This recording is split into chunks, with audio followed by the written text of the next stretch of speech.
राम राम बेबे। एक अयोई माता की व्रत पर बहुत सुंदर कथा सुनाऊंगी। कृपया लाइक करियो, शेयर करियो, सब्सक्राइब करियो। दिवाली से 7 दिन पहले जो अष्टमी आती है कृष्ण पक्ष की, उसको अयोई माता का व्रत रखा जाता है।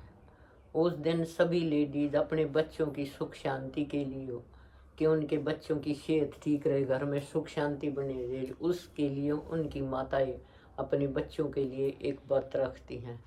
सबसे पहले उस व्रत में क्या किया जाता है, पहले तो हमारे में ये कल्चर था कि हम कच्चे घर थे, हम मिट्टी लाते थे, गोबर से मिट्टी वो बनाकर लीप कर तब हम ये अपनी वो बनाते थे। उसमें एक अपनी हंडी भरते थे, उसके ऊपर एक लोटा रख देते थे और उसमें फूल माला रख देते, कुछ फल फ्रूट रखते थे और फिर 2-3 लेडी बैठ कर हम आपस में अयोई माता की कहानी सुनाया करते थे।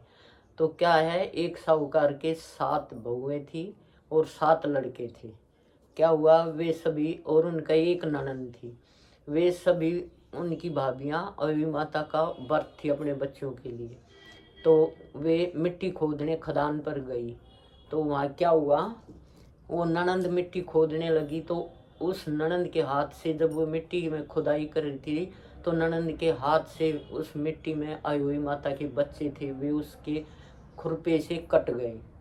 तो फिर उसके कटने के बाद उस अयोई माता ने उस लड़की को श्राप दे दिया कि जा, मैंने तेरी कूख बांध दिया, तेरी कभी बच्चा नहीं हो। तो वो बहुत डर गई। उसने अपनी 6 भाभियों से, 7 भाभियों से बोला, अयोई माता ने मेरी कूख बांध दिया, मेरा बच्चा नहीं होगा, भाभी ये श्राप आप ले लो। लेकिन उनकी जो 6 बड़ी भाभियां थी, उन्होंने मना कर दिया कि हम नहीं लेंगे। तो उसकी जो सबसे छोटी भाभी थी, उसने दया करके बोला, ऐसे तो हमारी ननद बगैर बच्चे के रहेगी और इसका तो खानदान भी नहीं चलेगा, रिस्क तो ये तो एक का है और हम तो फिर भी 7 हैं, हमारे 3-6 यहाँ का हो जाएंगे लड़के, हमारा तो खानदान चालू हो जाएगा। इसलिए उस छोटी भाभी ने बोल दिया कि अयोई माता तू मेरी कूख बांध दे, मेरी ननद की कूख मत बांध दो। तो उसकी अयोई माता ने उस भाभी की कूख बांध दी उसके बदले। तो क्या होता, वे 7 भाभियां व्रत करती, तो उस छोटी बहू के लड़का होता, वो अयोई माता के व्रत वाले दिन गुजर जाता। तो उसको बड़ा कष्ट हुआ कि ये क्या हुआ, मेरी तो जिस दिन भी बच्चा होता है अयोई माता के और वो गुजर जाता है, क्या करूं मैं। तो वो एक उसके पास गई, ब्राह्मण के पास गई। ब्राह्मण ने बोला, अब तेरी कूख बंधी हुई है, तू एक गौ माता की सेवा कर, जब तेरी कूख खुलेगी। वो एक गौ माता की सेवा करने लगी। उसने गौ माता की सेवा शुरू कर दी। तो गौ माता की सहेली थी अयोई माता। तो गौ माता उस अयोई माता के पास गई और बोली, इस तरह मेरी सहेली की तूने कूख खोलनी है। उसने पहले ही उसको वचन बंद कर दिया।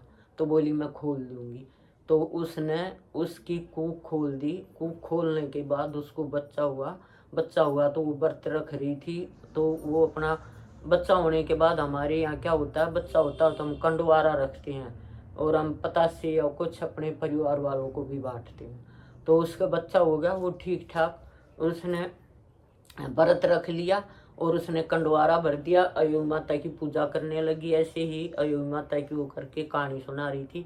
तो वे और बहुएं थी, वे भागी आई अपनी सास के पास, कैसे ऐसे उसका तो बच्चा हो रहा है, उसकी तो कूख बंध रही थी। तो उसने जाके बोला कि तेरी ये कैसी हुआ, बोली मेरी ऐसी ऐसी उसने सुनाई किया अयोई माता ने, और इसीलिए मेरा भगवान ने ये बच्चा दिया है। तो ऐसी अयोई माता जैसी उसको आई, हे भगवान ऐसी अयोई माता हम सबको आनी चाहिए। बोल अयोई माता की जय।